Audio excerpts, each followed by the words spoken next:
Hey everyone, I want to talk about Marnie from 1964 by Alfred Hitchcock. This is the 59th episode of my 1000 favorite movie series, where I talk about the movies I love the most in a random order. When talking about Hitchcock, it can be very easy to resort to cliches: the master of suspense, the bomb under the table, the MacGuffin, the glamorous blonde, the wrong man accused, and so on. While these aren't inaccurate descriptions of him in his movies, he's much more than all of that. So seeing a movie that doesn't neatly fit that preconceived idea of what a Hitchcock movie should be might be a challenge, and I think this was especially true for audiences back in the day.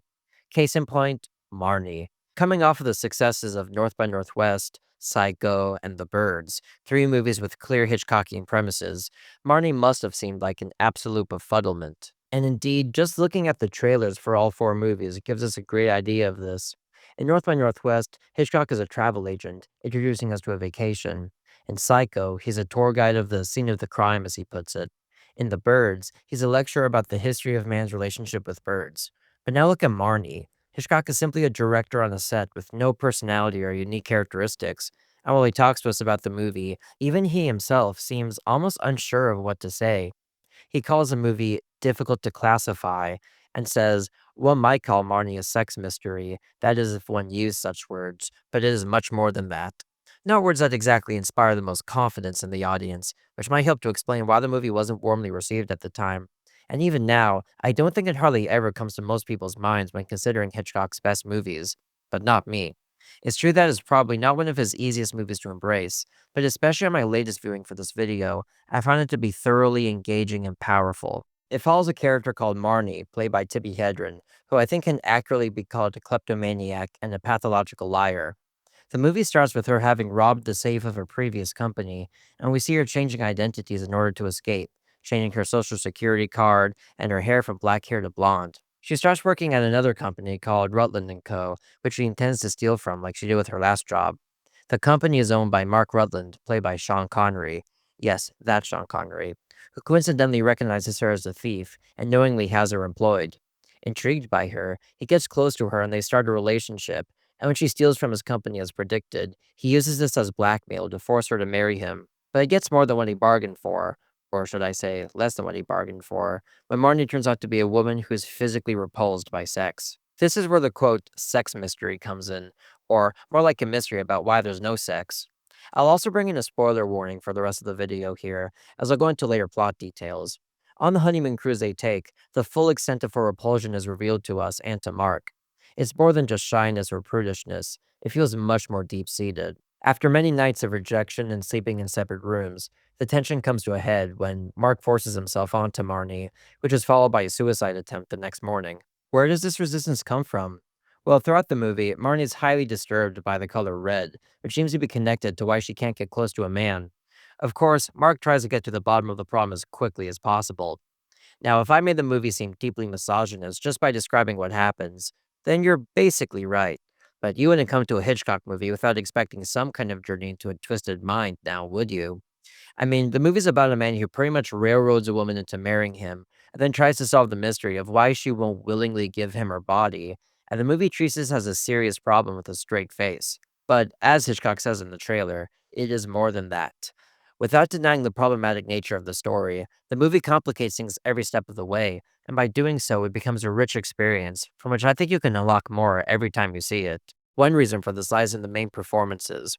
I think Tippi Hedren is mesmerizing as Marnie, a woman who's so completely taken over by her compulsions.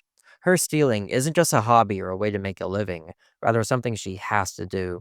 The scene where she starts working at Rutland and Co. and the close-ups we get of the manager getting the safe password show a scheming woman absolutely determined to accomplish her goal. We can see these physical urges manifest in the scene towards the end, where she has to fight her impulse to take the money. It's a bit melodramatic, but we can plainly see her compulsions nonetheless. Where did this kleptomania come from? I don't really know, but we can see early on in the scene with her mother that she certainly has issues to work out. For one, she's got a very strained relationship with her mother, accusing her of never loving her. But on top of that, her mother has become friends with the neighborhood child, and we can sense Marnie's rivalry and contempt for her.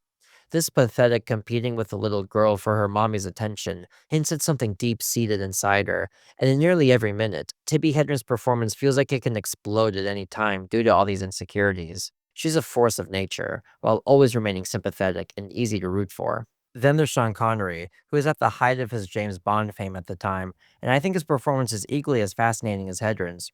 On the one hand, he's exactly like how he sounds when I summarize the story. He sees Marnie as basically a prize, an animal to be caught and tamed. In a way, he's as much a schemer as Marnie is, luring her into Rutland and Co. and blackmailing her into marriage, which in classic Hollywood is pretty much coded to mean sex. He can also be very aggressive, saying at one point that he's fighting an urge to beat her and participating in the famous rape scene. But on the other hand, after the cruise and he tries to understand why Marnie can't have physical relations with men, a sort of different Mark starts to emerge. Sure, the ultimate result of solving this mystery would be sex, but Mark seems more genuinely caring about Marnie's mental health, constantly advocating the effects of psychiatry. He takes on the role of therapist, and in the end, it takes her back to her mother to try to resolve her problems. This is a movie that challenges us to decide what we think of its characters. Do we see Mark as some kind of hero who saves Marnie from a life of crime while also helping her out of her traumas? Or do we see him as nothing more than a rich, blackmailing dog who takes advantage of Marnie, only concerned with the end goal of sex? Part of the genius of this movie is that I think both answers are correct, so that the movie can morph depending on what the audience brings to it, making it a rich and exciting movie for me. We were given plenty of time and space to work out what we think of it due to its relaxed pace. There are only a couple of the typical Hitchcockian suspense sequences most would expect. Rather, the film's very content to luxuriate in dialogue and the characters. Take a segment that's around 10 minutes long of the two leads talking. It begins in the car, but soon enough they decide to stop off at a restaurant. You'd think that something would happen here, but no, all they do is continue their conversation. And after they finish, they go back into the car and talk some more. This is the most extreme example, but after they return from the cruise ship, the final 50 minutes isn't entirely dissimilar to this kind of feeling, not to mention that the film's bookended by extended scenes with Marnie's mother.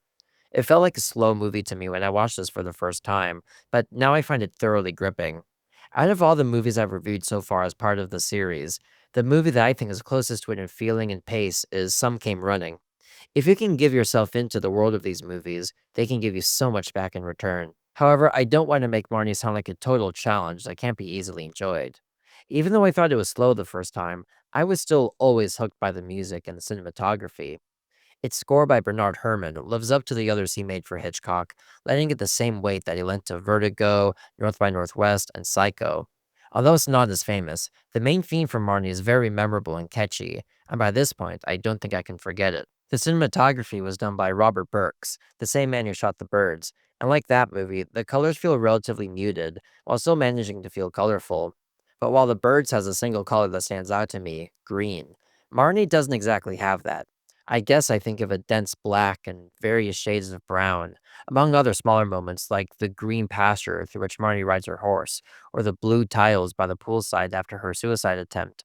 There's also the color of the flashback scene at the end, showing the fateful night Marnie's life changed, which is shot in a dreamlike hallway in a brown sheen, giving it a sense of otherworldliness. But the real standout shots are the immense painted backgrounds, including at Rutland and Co., but especially in Marnie's mother's neighborhood. This one in particular is just a masterpiece any way you slice it, possibly one of the best matte paintings in film history. Another interesting thing about the cinematography is the way Tippi Hedren's eyes are always sparkling.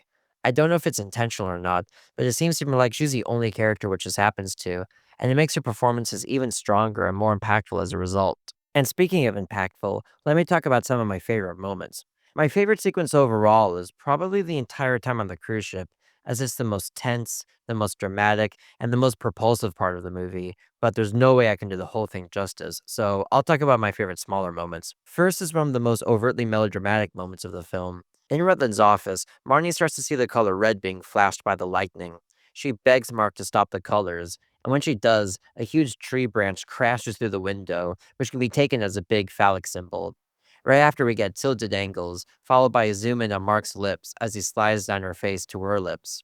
It's an expressionistic, sexually charged sequence that Hitchcock specializes in, with nature fueling Marnie's trauma and Mark's desire and vice versa. Next, in a 60s movie that feels kind of like a throwback to an earlier era of filmmaking, there's a notable moment that feels old school in an over the top way. When Marnie's riding on horseback, she charges right into a brick wall and has an accident, which is edited in a way that's honestly pretty ridiculous and in a way that I imagine would elicit much laughter in the theater. but considering how long and stretched out the whole thing is, I'm pretty sure Hitchcock knew what he was doing. Like the previous scene I talked about, it's easy to take this as a physical representation of Marnie's emotions, which are running high at this point.